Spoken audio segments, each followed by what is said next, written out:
इसलिए उस देह से तुलसी का स्पर्श हो रहा हो जब उसके प्राण निकले हो तो निश्चित है कि भगवत प्राप्ति हो जाएगी। लेकिन अगर व्यक्ति ने केवल तुलसी पहनी, नियमों का पालन नहीं किया, नियमों का पालन मतलब एक ही नियम है तुलसी जी का, क्या कि तुलसी धारण करने के बाद कंठ से नीचे अपवित्र वस्तु नहीं जानी चाहिए आपके मुख में। अगर आप अपवित्र मांस का भक्षण करते हैं, मदिरा का सेवन करते हैं, तंबाकू खाते हैं, धुआं उड़ाते हैं और तुलसी पहनते हैं, वो तुलसी नहीं फिर काष्ठ है। और मृत्यु के बाद में तुलसी का अपमान करने का दंड और मिलेगा। इसलिए एक जगह मुझसे एक व्यक्ति पता क्या बोला, महाराज जी मैं तुलसी पहनता हूं पर मैं कॉलेज में पढ़ता हूं, बच्चों के साथ कभी कभी खाना पीना पड़ता। मैंने कहा हे भाई तू क्यों पहनता है तुलसी? बोले नहीं, जब खाने पीने जाते हैं तुलसी उतार देता हूं। मैंने कहा वाह, उससे क्या होता है? बोले कम से कम कंठ से तुलसी तो नहीं स्पर्श होती। मैंने कहा ये तो वही बात हो गई कि ब्याह में मंगलसूत्र पहना था बहू ने, लेकिन मंगलसूत्र उतारने से ब्याह थोड़ी टूट जाएगा, वो तब भी विवाहिता ही मानी जाएगी। कभी कभी मंगलसूत्र साइड रखने से क्या वो उसका ये समझ लें कि अब उसका ब्याह नहीं है, ब्याह तो हो गया। अब चाहे मंगलसूत्र धारण करे चाहे नहीं, एक बार कंठी अगर गले में पहन ली तो मतलब आप वैष्णव हो। उसके बाद आपकी खान पान की शुद्धता अगर नहीं है, दंड तो मिलेगा। इसलिए तब तक तुलसी जी मत पहनिए जब तक आप अपने चित्त पर ये भरोसा ना कर लें कि हाँ हम अपने भोजन और भजन और पान को शुद्ध कर सकते हैं। विशेष रूप से तो मांस सेवन करने वाले और मदिरा पीने वाले, तंबाकू सेवन करने वाले, इन लोगों से तो हमारी प्रार्थना है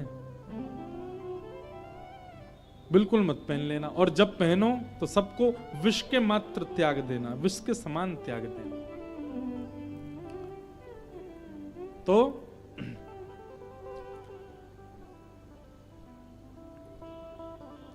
हम जीवन भर कुछ भी करें पर अंतिम क्षण में हमारे मुख से जो शब्द उच्चरित होता है, हमारे चित्त में जो होता है, हमारे मन में जो होता है, उसी से हमारी गति निश्चित होती है।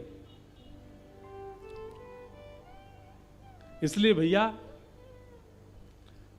हर दिन ठाकुर जी से एक प्रार्थना करो, क्या कि नाथ जब मेरे प्राण निकलने वाले हो ना, आप मुझको अभी बिल्कुल मत मिलना।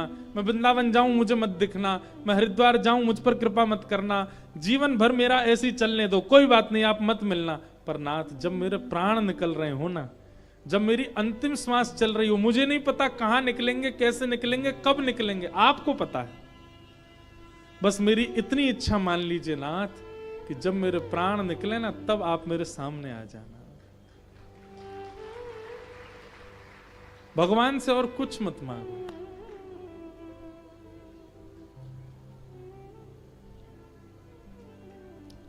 भक्तमाल जी के कथा में एक प्रसंग ऐसा भक्तमाल जी के विषय में सुनाया जाता है कि अगर अंतिम श्वास निकल रही हो और उस समय भागवत जी, रामचरितमानस या इस प्रकार के वैदिक ग्रंथ या भक्तमाल जी अगर हमारी छाती पर रखी हो, या इनका दर्शन हमको हो रहा हो, भागवत जी की पोथी रखी है, हम उसको देखते देखते प्राण त्याग दें, तो भी भगवत धाम की प्राप्ति।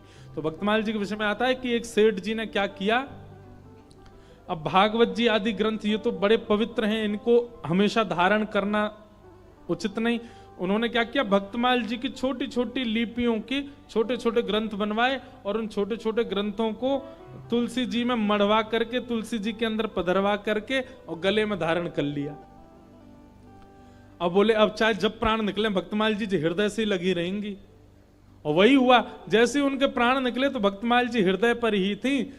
जैसे ही प्राण निकलने लगे तो भक्तमाल जी में जितने भक्त हैं, प्रहलाद जी, ध्रुव जी, नारद जी, हितरवंश महाप्रभु, गोपाल भट्ट गोस्वामी, श्री स्वामी हरदास जी महाराज आदि आदि जितने भी भक्त हैं, वो सब भक्त प्रकट हो गए और प्रकट होकर के उस दिव्य चेतना को अपने साथ भगवत धाम को लेके चले गए।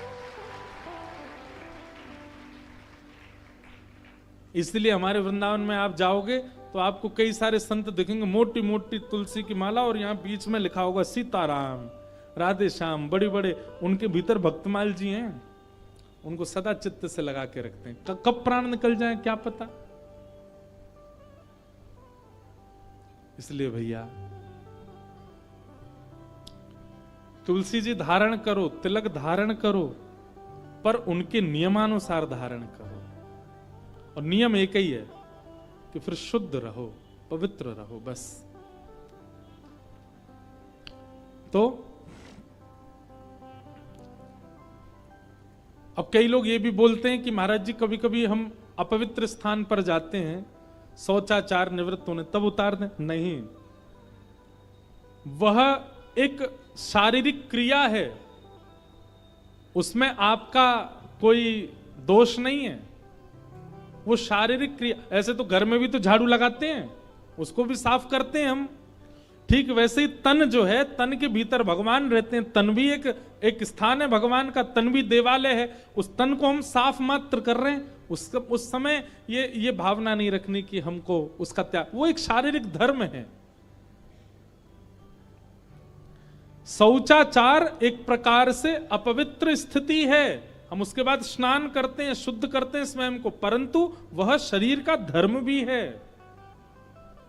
वो करना आवश्यक है। इसलिए उस स्थिति में ये विचार ना करें कि वो अपवित्र स्थिति, हम तुलसी उतार दें क्या। पहनो।